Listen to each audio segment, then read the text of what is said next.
c'est-à-dire là. Alors, nous avons des Google, nous avons Wikipédia, et nous, professeurs, nous utilisons Wikipédia pour faire nos cours, et nous disons à nos étudiants que ce n'est pas très fiable. Alors, et d'un autre côté, nous leur disons qu'il faut qu'ils soient digitaux, mais nous leur disons aussi qu'il vaut mieux utiliser un Shed Larousse des dictionnaires en papier plutôt que Wikipédia, qui en fait cite ces références en bas de la page. Et je ne sais pas si vous avez utilisé Wikipédia récemment, vous utilisez ça toujours. En bas de la page, vous allez voir qu'elle a été mise à jour la dernière fois, 2 heures avant que vous alliez vous la consulter. Alors plus prompt que ça, il n'y a pas. Alors comment faisaient-ils les gens avant pour poser des questions? Alors maintenant, nous avons des verbes en anglais, du moins. To Google, je crois en Tunisie. Googler. To Google it. C'est un peu comme, ils ont cette habitude, les Américains. To Google, c'est un peu comme to Xerox, il n'y a pas longtemps, photocopier. Là-bas, on ne dit pas to photocopy, sauf ceux qui apprennent l'anglais disent comme ça, mais les Anglais qui donnent naissance. Xerox. Et maintenant, on dit to AI. Ça, les Tunisiens, ils disent to IAE. Histoire de ne pas être à cheval entre l'anglais et le français. AI. Voilà, on est anglais en français. C'est AI ou IA. Non, AI. C'est comme un deux. Alors, c'est comme ils disent start-up, je crois. Alors, à qui cette étiquette était-elle adressée avant? Quand nous grandissons, nous posons des questions à nos parents. Papa, allez, je vais parler à Azrak. Est-ce que tu arrives là? Au lieu de dire, tiens, on va savoir que je vais parler Mellah. Alors, nous commençons à poser des questions à papa et à maman. Maman. Alors, je ne sais pas pourquoi on appelle ça IA générative, ça devrait être IA génétrice. C'est ça, maman, à qui on pose des questions maintenant. Alors, avant, dans l'Antiquité, il y avait ce qu'on appelle l'oracle. L'oracle, c'est elle ou lui. Et l'oracle, c'était l'oracle. Il y a une entreprise qui s'appelle Oracle. Si vous allez voir Matrix, il y a Oracle. C'est ceux ou celles à qui on va poser des questions et on espère que la réponse va être correcte parce que l'oracle ne répond pas. Et on posait des questions à l'oracle. L'oracle, c'était un prêtre ou une prêtresse, un sorcier, une sorcière. À qui on posait. Et ça a changé après.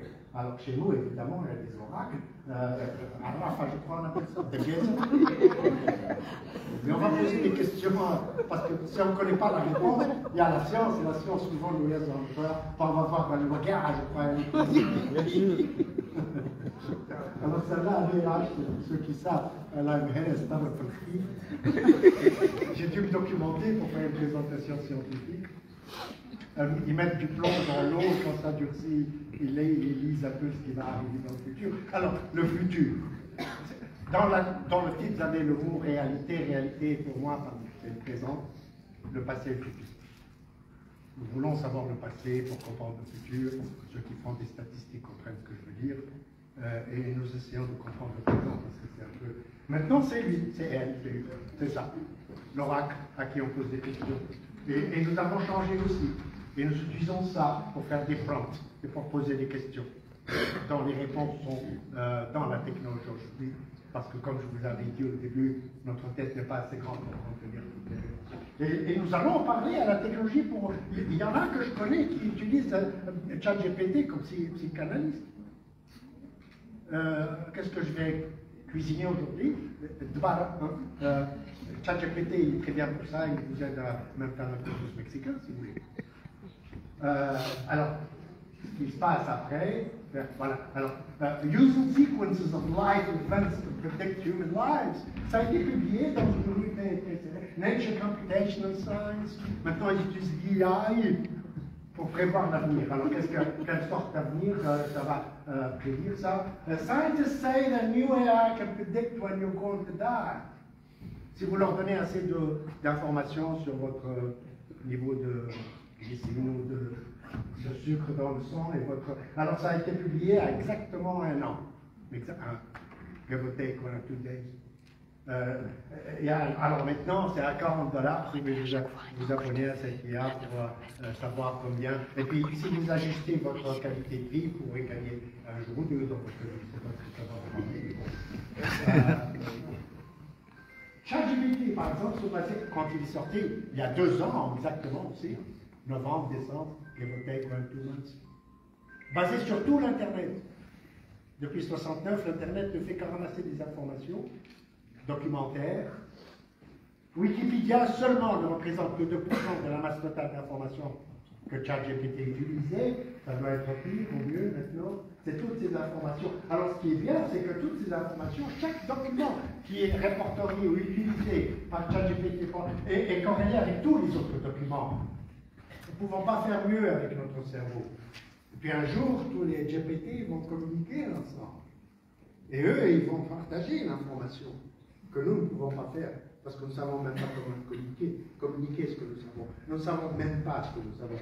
Alors c'est comme ça à l'intérieur. De proche en proche, on peut parcourir la connaissance totale de l'humanité. Et un jour peut-être, il y aura tout le savoir dans cette technologie. Tout le savoir qui sera l'équivalent de la bibliothèque de Babel. Je ne sais pas si vous avez entendu parler de la bibliothèque de Babel. Bon, ça existe depuis 1941, je crois. C'est M. George Louis Borges qui est arrivé de cette bibliothèque, qui est une bibliothèque infinie. C'est-à-dire qu'elle contient tout ce qui a été écrit, tout ce qui n'a pas encore été écrit, tout ce qui ne sera jamais écrit. Et toutes les vérités et tous les mensonges sont dans cette bibliothèque. Le secret de l'univers, de la vie, de tout y est caché. Même ceux qui sont superstitieux vont trouver matière dans cette bibliothèque de M. George Borges. Je ne sais pas pourquoi la technologie n'est pas en train de se faire, problème de connexion. J'arrive pas. Voilà, alors c'est tout sur la vie, présent, futur et passé. Avons-nous déjà toutes les données aujourd'hui? Et si nous les avions, toutes les données, qu'est-ce qui se passerait? Qu'est-ce que nous en ferions? Est-ce que ce sera mieux pour l'humanité? Avons-nous. Alors, M. Richard Coase, que vous connaissez, il a le prix Nobel pour avoir découvert pourquoi nous utilisons les organisations, les économistes ont rencontré depuis le départ. Et M. Coase, à part avoir parlé de nature of the firm, why we have firms, il a dit quelque chose d'assez profond. If you torture the data long enough, you will confess to anything. C'est-à-dire que nous pouvons faire dire aux données ce que nous voulons. C'est-à-dire que s'il y a un projet qui a 20% de réussir, 20% de chance de réussir, c'est un projet aussi qui a 80% de chances de ne pas réussir.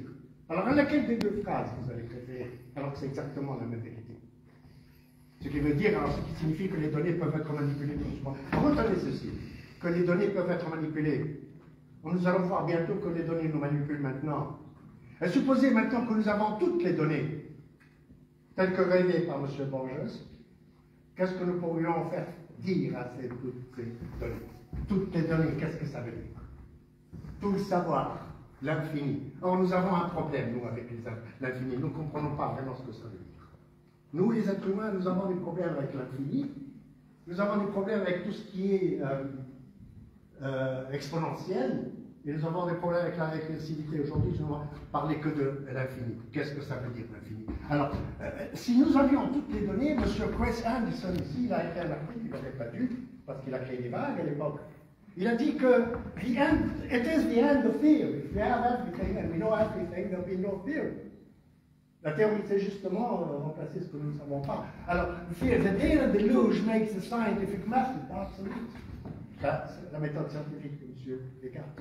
Alors, dans cet article, il dit, avant nous avions, ou maintenant encore, en statistique, en économétrie, nous avons la population, mais quand nous ne pouvons pas avoir toutes les données de la population, nous avons recours aux échantillons, d'où les statistiques. Alors la moyenne statistique, elle va estimer le paramètre moyen des populations. Comme mais il dit, si nous avons toutes les données, nous n'aurons plus besoin d'échantillons, puisque nous avons toute la population. D'où la mort de la statistique, des statistiques, une science. Alors, c'est la mort de la théorie. On parle entre données et réalité, nous voilà. Si nous avons toutes les données, nous avons toute la réalité. Là, nous avons une parfaite corrélation. Excusez mon usage du terme corrélation, auquel nous reviendrons. Alors, c'est présent, futur, toutes les données sur tout le passé, toutes les données sur tout le présent et toutes les données sur le futur, puisque la technologie est supposée aussi pouvoir nous prédire l'avenir. Alors, selon Chris Anderson, with enough data, the numbers speak for themselves. Mais en fait, on va faire plutôt comme ça. Face à des données massives, cette approche de la science hypothétisée, modélisée, testée par les modèles hypothético-déductifs, le quaesquita qui est le but.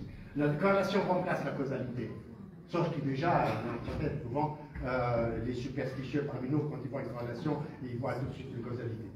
Il y a beaucoup de gens qui ne font pas de distinction entre une corrélation et une causalité. Alors, parlons-en de la corrélation. Je ne sais pas si vous savez la relation qu'il y a entre ces deux gentlemen, si vous les reconnaissez. L'un, c'est Abraham Lincoln et l'autre, c'est John Kennedy. Tous deux fameux présidents des États-Unis pour certains les meilleurs. Est-ce qu'il y a quelque chose qui les réunit à part qu'ils avaient été présidents des États-Unis? Ben, nous allons voir ce qui peut être. Alors, Lincoln avait été élu président en 1860, exactement 100 ans avant Kennedy, qui avait été élu président en 1960. Il y a 100 ans d'écart entre les deux. On va passer à autre chose. Andrew Johnson, qui va succéder à Lincoln, était né en 1808 et Lyndon Johnson, qui avait succédé à Kennedy en 1908, encore 100 ans d'écart. On va en faire un autre. On va en venir. Les noms Andrew Johnson, Lyndon Johnson sont composés de très belles. On fait un autre pour la route. Lincoln avait été tué dans le théâtre Ford. Kennedy avait été assassiné alors qu'il roulait dans un Lincoln, décapotable fabriqué par Ford. Et ça continue, il y en a qu'un ici, j'en ai enlevé parce qu'il y en avait trop pour les diapos. C'est quoi ça? C'est des corrélations? C'est des coïncidences? Est-ce que coïncidence c'est science? Non. Pour certains, ça l'est, tout autant que corrélation c'est science. Et aucun des deux est science. Et on confond corrélation avec association et coïncidence. Vous allez trouver le reste ici, c'est Special Required Police, alors ils ont fait un concours de 3. Un Spooky Presidential Coincidences Context. Winners. Ils ont trouvé même des corrélations entre Napoléon et Adolf Hitler. Et d'autres, bien sûr. Des coïncidences comme ça. Et ils sont amusés dans The Skeptic Inquirer à trouver des coïncidences qui n'ont absolument rien, histoire de se moquer de ceux qui croient que la science est des superstitions et que peut-être Dieu est en train de nous parler, et de ceux qui expliquent les rêves, oubliant qu'en fait ce sont des manifestations chimiques de notre cœur. Science, qu'est-ce que c'est? Le nombre de personnes mortes par brûlure entre l'an 2000 et 2008, ça c'est une bonne corrélation. Qui corrèle avec quoi? On va revenir, il y a un problème là. Voilà. L'âge de Miss Amérique. Corrélation 0,93. Significatif. Il doit y avoir quelque chose. Le nombre de visiteurs à SeaWorld, je ne sais même pas ce que c'est. Mais c'est l'intensité du soleil californien. Corrélation 92. Encore un autre pour la route. Les importations du pétrole brut, les arrestations pour possession de marijuana, c'est clair qu'il y a une relation. J'ai vu des mémoires et des thèses avoir été acceptées pour des corrélations magiques. Coïncidence. J'essaie de passer au deuxième. Consommation de glace avariée. Glace. Les décès dans des accidents de moto. Quand ils ont mangé des glaces, peut-être. Alors tout ça, c'est dans Science, où il y a eu une publication tout aussi amusante qui s'appelle Display of Brilliance. Alors ça, c'est une corrélation entre Aggregate Comic Book Sales, Computer Science Doctorate Awards, etc., etc. Bon, vous avez compris le message. Ça, c'est les corrélations. Pour l'intelligence artificielle, ça, c'est de la science. Parce que le common sense n'y est pas. Le sens commun. Passons à la causalité, un autre concept que nous comprenons très mal. On va voir quelques exemples que j'appelle, il y a une présence de ce qu'on appelle nombre. Alors, les chiens, et il y a des enfants qui sont allergiques aux chiens, ils ont fait une étude qui a été publiée dans cette revue, European Respiratory Journal, très sérieuse comme revue, et ils ont trouvé dans cette étude que les enfants qui ont un chien à la maison sont moins sujets à des allergies. Alors qu'à l'époque, on croyait que c'était le contraire. Et ça a fait un boom parce que les gens croyaient, se dire, pour combattre l'allergie, il faut avoir un chien à la maison. L'effet protecteur des chiens, ça c'est ce qui est très très intéressant, l'effet protecteur des chiens contre l'allergie n'a pas été observé chez les enfants qui sont en contact avec les chiens, même dans la rue, mais qui n'en ont pas à la maison. Quand on s'est rendu compte de ce que cette étude faisait, ils avaient oublié le fait que, quand il y a des enfants qui ont des chiens, et qui a une allergie, on se débarrasse soit des enfants, soit des chiens, généralement les chiens. Et donc, il n'y a pas de famille où il y a des chiens quand les enfants sont allergiques. C'est-à-dire qu'ils sont passés outre des données qu'ils n'ont pas vues. C'est ce que j'appelle non-données. On va voir une autre étude où, en fait, à la Deuxième Guerre mondiale, et c'est bizarre comment de trouvailles nous avons fait dans la Deuxième Guerre mondiale, quand les avions qui vont bombarder Gaza de l'époque, ils reviennent, et puis on voit la carlingue de l'avion, et ils se rendent compte que l'avion il est criblé de projectiles parce qu'il y a la DCA qui tire en bas. Alors les avions reviennent de mission, on va ausculter l'avion et on trouve que en fait la carlingue elle est injectée de projectiles. Alors ce qu'ils font c'est qu'ils se disent bon voilà où les Allemands ils visent, on va renforcer les zones où il y a des projectiles. En fait il leur a dit, c'est le statisticien M. Abraham Wald qui a dit mais c'est pas du tout comme ça que ça marche. C'est que les avions qui ont été touchés, ceux-là ne sont pas revenus parce qu'ils ont été touchés. Il faut renforcer les régions, en fait, où nous n'avons pas d'avions qui sont revenus, qui ont des impacts de balles. Et c'est en fait, encore une fois, c'est des données que nous n'avons pas vues, c'est des non-données. Même chose dans les autres cas que nous allons voir. Ici, on va faire un jeu ici. Vous connaissez la loi binomiale. Quand vous lancez une pièce, quelle est la probabilité qu'elle soit pile, quelle est la probabilité qu'elle soit face? Généralement, c'est 50, c'est généralement, tout le temps, 50%. Alors imaginez que vous lancez une pièce 99 fois et que vous obtenez 99 points pile. Qu'est-ce que vous allez avoir à la 100e fois? Quelle est la probabilité d'avoir face à la 100e fois? 0. Pourquoi? Ben, la pièce, elle est truquée. C'est le bon sens. On n'a pas besoin d'arriver à la 99. Là, l'IA n'est pas capable de voir la couleur. On va trouver autre chose. Je ne sais pas si vous connaissez Dante, hein, Inferno, la divine comédie. Eh ben, Dante était amoureuse de Béatrice, amoureux de Béatrice. Mais alors fou allié de Béatrice. Imaginez, devinez combien de fois il l'a vue dans sa vie, Béatrice. 2 fois. Parler de causalité, de corrélation, là nous avons la science. Il est fou amoureux d'une femme qu'il a vue 2 fois. Je crois que le premier coup de foudre était le bon. Et ça, aucun ordinateur ne pourra détecter que quelqu'un qui voit une femme pour 2 fois ou même une fois, il serait capable de tomber amoureux d'elle. Il y a même des cas où on voit une femme tous les jours et on n'entend pas beaucoup. Alors, ici, combien est-ce qu'il y a d'empereurs? Ça, c'est des pingouins. Est-ce que vous pouvez savoir combien il y a de pingouins? Ni l'IA non plus. Mais l'IA, elle va être futée, assez futée pour vous donner un nombre que vous ne serez jamais capable de vérifier. C'est ce qu'on appelle hallucination, ou pro-confabulation. L'IA, elle ment. Elle ment quand vous ne pouvez pas vérifier, même quand vous pouvez vérifier. Récemment, je ne sais pas si vous jouez avec ChatGPT. Vous connaissez ChatGPT? Je ne connais pas un étudiant qui ne connaît pas ChatGPT. Alors maintenant, ChatGPT, il te dit, je ne sais pas, attends, je reviens, ils prennent le temps. Comme ici. Please give me a moment and I'll update it. Je dis, bon, ça y est, toutes les femmes, IA. Mais en fait, non, j'ai reçu un message après par mail, ça y est, elle m'a dit, je suis prête, parce que moi je parle que les GPA féminines. Je suis prête, elle a la réponse. Elle m'envoie un message pour me dire, ça y est, elle a la réponse. Et ça, c'est tout nouveau. Hein. Parce que généralement, tu poses une question et ils répondent. Maintenant, quand ils ne savent pas, soit ils mentent, mais maintenant elle dit, attends, je vais voir. Alors, avons-nous toutes les données, et si nous disposions de véritable bibliothèque infinie, et l'infini, nous ne connaissons pas, réellement. Nous allons voir, M. Émile Borel nous a aidé un peu à imaginer, il a parlé du paradoxe du singe savant, je ne sais pas si vous connaissez, mieux connu peut-être en anglais, The Infinite Monkey Theorem, ou alors mieux encore, The Parable of the Monkeys. Alors, qu'est-ce qu'il dit dans son livre? On voit l'extrait là. Concevons qu'on ait adressé 1 million de singes à frapper au hasard sur les touches d'une machine à écrire. Imaginez 1 million de singes tapant sur 1 million de machines pendant une infinité de temps, qu'est-ce qui peut arriver à la fin?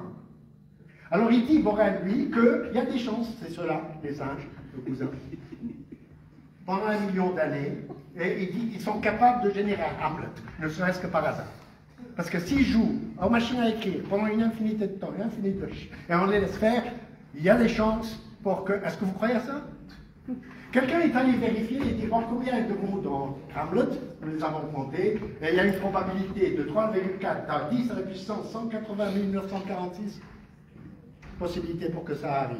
Et si nous y ajoutons la ponctuation, nous avons ce pourcentage-là. Morale d'histoire, c'est pas 0. Est-ce que ça peut arriver? Oui, avec l'infinité. On va voir un autre exemple. En mai 2024, pi, vous connaissez 3,14. Alors, en mai, il y a quelques mois, ils sont arrivés à calculer 202 000 milliards, parce qu'en anglais on dit trillion, de chiffres après la vécu. C'est fascinant. C'est-à-dire que quand ils calculent ces nombres-là, ces décimales-là, ils vont voir des chiffres qu'aucun humain avant eux n'ont vus. Et que seul Dieu connaissait. Alors, le professeur Takahashi, qui en 2009 a commencé à jouer ce jeu-là avec un supercalculateur, le genre duquel chaque année nous en avons un, en juin, que cette chaîne-là de chiffres se répétait 6 fois dans cette version de pi.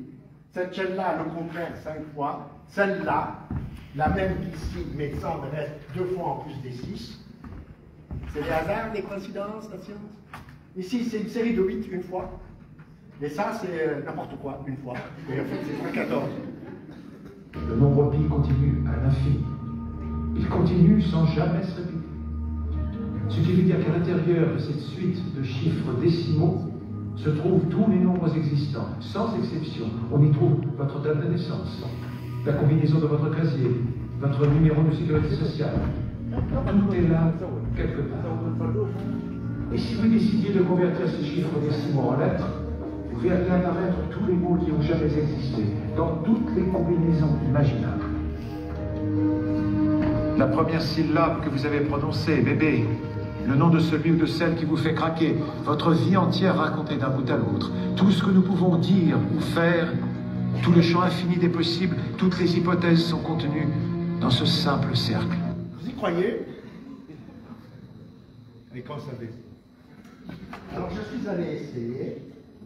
Il y a un programme sur Internet qui contient 10 milliards de chiffres après la virgule qu'on peut télécharger, mais en ligne, il est de 5 milliards. Et donc j'ai commencé à jouer avec ça. Je me suis dit, tiens, je vais jouer avec ma date de naissance. Je vais voir si ma date de naissance, elle y est. Puis je me suis dit, non, un jeune homme ne rappelle pas sa date de naissance comme ça. Alors j'ai mis ma carte d'identité. Est-ce qu'elle y est? Elle y est, à 33 millions. Ouais, ça c'est la date de naissance de mon fils. Elle y est. Non, monsieur. La naissance de ma fille, elle y est. La naissance d'une amie, elle y est. La naissance d'une autre amie, elle y est. La naissance d'encore une autre amie, elle y est. J'ai beaucoup d'amis. Ça, c'est la naissance de personne, elle y est. J'étais à 750e position, je peux l'avoir là. Ça, c'est pi. On va s'y habituer, je vous montrerai plusieurs fois. 1, 2, 3, 4, ça c'est n'importe quoi, les liés. Ça, je ne l'ai pas trouvé. Alors, je pense que c'est ça. Enfin, si on prend mon nom et que je prends la lettre M, 13, O, 15, etc. pour chaque nom de la chiffre, et j'ai mis, et je ne me suis pas trouvé. Ça, c'est ça que je ne me suis pas trouvé. Je lui dis pas, tiens, je vais prendre Eureka. Après mon histoire, Eureka, même chose, 5e lettre E, 21e lettre E, etc. Et puis Eureka. J'ai trouvé Eureka. Et ça continue comme ça, tu sais, quand on prend ce jeu-là, on a un programme, on dit comme un enfant. Est-ce qu'on peut trouver tout dans pi comme l'autre, il a dit? Mais c'est une hypothèse très persistante parmi certains, qu'effectivement, on peut tout trouver dans pi. On va voir si c'est vrai. Ça, c'est une église. Et je ne sais pas si vous savez, quand on regarde une image de très très près, nous avons ce qu'on appelle un pixel. Et les pixels en informatique, c'est un numéro entre 0 et 255, c'est codé, etc. Je me suis dit, bon, c'est-à-dire qu'on peut trouver aussi des images, puisque c'est numérisé dans pi. Oui, j'ai trouvé cette image-là. Jean-Philippe Fontani, compositeur professeur de guitare à Paris, a composé une partition sur pi. Alors qu'est-ce qu'il a fait? Il se dit, on va donner cette règle, Do ça va être 0, Ré 1, Mi 2, etc., etc. Et là, le coucher est une musique. Vous voulez l'entendre? Ça c'est pi. La partition qu'il a faite a duré 14 secondes. Celui-ci a créé pi. Il s'est dit, bon, pour chaque lettre, je vais trouver un amour d'un nombre de lettres égal. Donc, un amour de 3 lettres, un amour de 1 lettre, vous pouvez vérifier là-bas. Il a accouché d'un théorème. Pour 218 caractères, un poème. Et puis, il s'est dit, bon, j'ai eu des problèmes, parce que là, qu'est-ce que c'est? C'est 2, 1, 1, le voilà. C'est-à-dire que chaque fois qu'il trouve un nombre là-bas, il trouve un autre, le voilà. Un poème tout entier, c'est pile qui parle. C'est-à-dire que si on inverse, on peut jamais été écrites et celles qui n'ont pas été écrites. Un peu comme la bibliothèque de Babel. Alors, est-ce que ChatGPT ou n'importe quel peut faire la même chose? On va voir. J'ai demandé, j'ai posé la question à ChatGPT, personnel, le mien. Donne-moi 10 mots français dans la deuxième lettre et K. Est-ce qu'il va le faire? Oui. On va voir. Les voilà. Alors, K, K, K, K, K, et c'est tout. Et après ça, il perd la boule. En fait, il n'en a eu que 5 sur 10. Passe pas l'examen. Et surtout que j'ai dit mots français, qu'est-ce qu'il donne? Il a voulu lui-même me donner des mots japonais aussi. Et anglais. C'est-à-dire qu'il n'est même pas capable de faire ce que l'être humain fait. Et qu'est-ce que l'être humain peut faire? Celui-ci, le traduit par au fil des Sorayas, 164 pages. Il a écrit, c'est un livre qui ne contient aucun verbe. Aucune IA n'est capable de faire ça aujourd'hui. C'est lui, et voilà. Trouvez un verbe si vous pouvez. Trouvez un verbe. L'autre ici, Georges Ferrer, que voilà, il a publié en 69 un livre de 300 pages sans aucune lettre E. Vous connaissez la lettre E? C'est la plus fréquente dans la langue française. Elle dit, celle-là, je ne vais pas l'utiliser. 300 pages. Cherchez le E. Il n'y en a pas. Alors, on regarde ici, il n'y a pas de E. Et ça a plein de sens. Vous regardez ça, vous ne remarquez même pas l'absence de E, on se dit peut-être c'est inutile le E. Alors vous êtes rassuré que peut-être l'IA peut faire plein de choses, mais il y a des choses que seul l'humain peut faire. Alors il y a tant de choses que nous ne savons pas modéliser. Parce qu'il y a des choses que si nous savions les faire, nous aurons fait que l'IA la fasse. Quelles sont ces choses-là? C'est des choses très simples. Par exemple, l'effet du vent sur les feuilles mortes. Les feuilles mortes, connaissez la chose? La fumée d'une cigarette, impossible à modéliser. Prenez le pendule. Je me rappelle, on a vu le pendule, qu'est-ce que ça nous a hanté, le bac. Mais si vous mettez un autre pendule dessous, c'est impossible à modéliser. Nous ne savons toujours pas comment modéliser un pendule. Encore moins, on se dit pourquoi. Nouer les lacets, vous ne savez pas comme c'est complexe. Ça. Il n'y aura jamais un robot qui pourra lasser ses chaussures. Savoir ce que nous pensons d'autres personnes, le climat au-delà d'une certaine portée, nous ne savons même pas pourquoi, quand on casse un spaghetti, on veut le casser en deux, c'est toujours en trois que ça tombe. Et on ne savait pas pourquoi. Monsieur Richard Feynman, qui n'est pas bête, il a passé toute son après-midi et des kilos de spaghetti. Et à la fin, il a laissé tomber. Il ne sait toujours pas pourquoi. Essayez à la maison, comme Macron n'est pas essayez de faire Macron, casser en deux, c'est en trois. Par contre, les androïdes, ils ne peuvent pas rêver. Quand on ne sait pas pourquoi on rêve, ni comment, ni quand, ni rien. Et alors, est-ce que les robots pourront rêver? Mais ça me rappelle, ils sont en train de nous rassurer, ou ça me rappelle ce type. Alors ça, c'est un immeuble, et ce type, il est en train de tomber, il s'appelle Jack, et les gens qui sont dans l'immeuble, ils l'entendaient. Chaque fois qu'il dépassait un étage, ils disaient « so far, so good ». So far, so good, jusqu'à un moment, ils n'ont plus entendu parler. C'est un peu comme nous sommes en train de nous rassurer. Oh, la technologie, on ne peut pas créer ce que l'homme fait. Ben, nous sommes en plein dessus. En plein dessus, c'est un peu comme... c'est un tsunami. Il ne faut pas nous leurrer, la technologie est en train de nous envahir comme ça. Vous avez vu ce qui s'est passé? Essayez de ne pas être dans cet immeuble. Alors vous serez où? Faites en sorte que vous soyez plutôt sur la balle. Ce n'est pas l'IA qui est un danger, c'est celui qui est à côté de vous qui lui utilise l'IA. Qui va vous se passer. L'IA, c'est une technologie neutre, on en fait ce qu'on veut. Mais commencez dès maintenant à maîtriser l'IA, parce qu'elle va faire. C'est la notion d'infini, tout ce que tu peux imaginer, ça va se faire. Ça s'appelle la loi de Gabor. Tout ce que la technologie peut faire, elle le fera. Donc, à la lumière de ce que je viens de dire. Mon nom est Mohamed El-Ouaïdi, alors on parle de réalité aussi. Déjà, la réalité est l'affaire de la technologie. Virtual reality, augmented reality, mixed reality, immersive virtual reality, là je parle de métavers, reality mining et j'en passe. Ce qui explique un peu le titre de ma présentation, les données et réalité. Mon nom est Mohamed El-Ouaïdi, je vous remercie, mais surtout, bon anniversaire.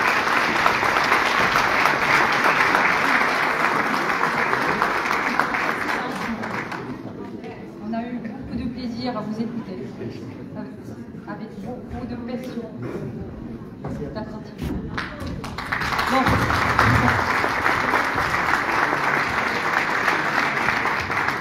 Si jamais vous avez des interventions ou des questions ou des remarques, allez-y.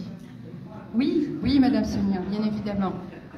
Je vais parler sans micro. Très bien. Merci beaucoup aussi, Mohamed, pour la présentation. Ce qui est un fait, c'est que nous n'avons pas toutes les données. Et donc, comment faudrait-il gérer la situation actuelle? Qu'est-ce que vous reprochez à la situation actuelle? Peut-être que le manque de jugement est parfois non perçu. Et donc, je devrais répondre à votre place? Est-ce que c'est ce que vous suggérez? Le manque de jugement de l'être humain? Oui, tout à fait. Ben, c'est ce qui est le mieux partagé parmi les humains et c'est ce qui fait que nous soyons humains. Et c'est notre force. Parce que s'il y a une chance contre cette intelligence artificielle, c'est notre stupidité naturelle. Et nos manquements et nos défauts. Donc justement, mais nous avons plus de sens commun que cette technologie. La technologie ne peut pas percevoir certaines choses que nous faisons. C'est peut-être un avantage, mais je ne serais pas trop optimiste. Je ne voudrais pas être un Jack qui va dire tout le temps « so far so good, so far mais il est certain que ce sont nos faiblesses qui seront les meilleures défenses contre cette technologie qui est pas trop parfaite. Je pense.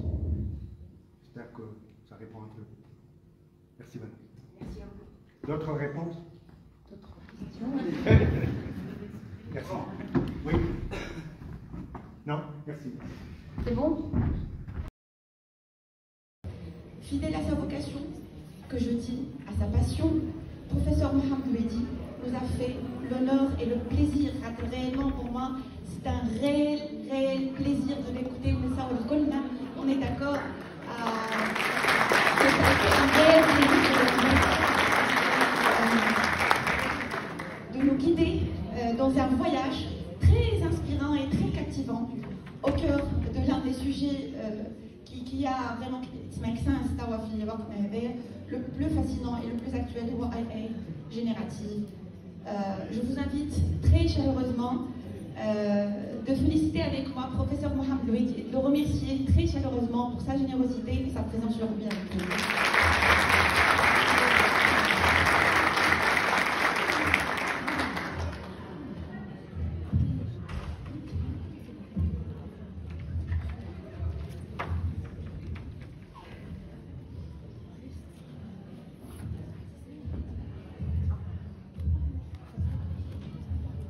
J'avais décidé de ne plus parler, mais je ne peux pas me taire après un hommage comme ça.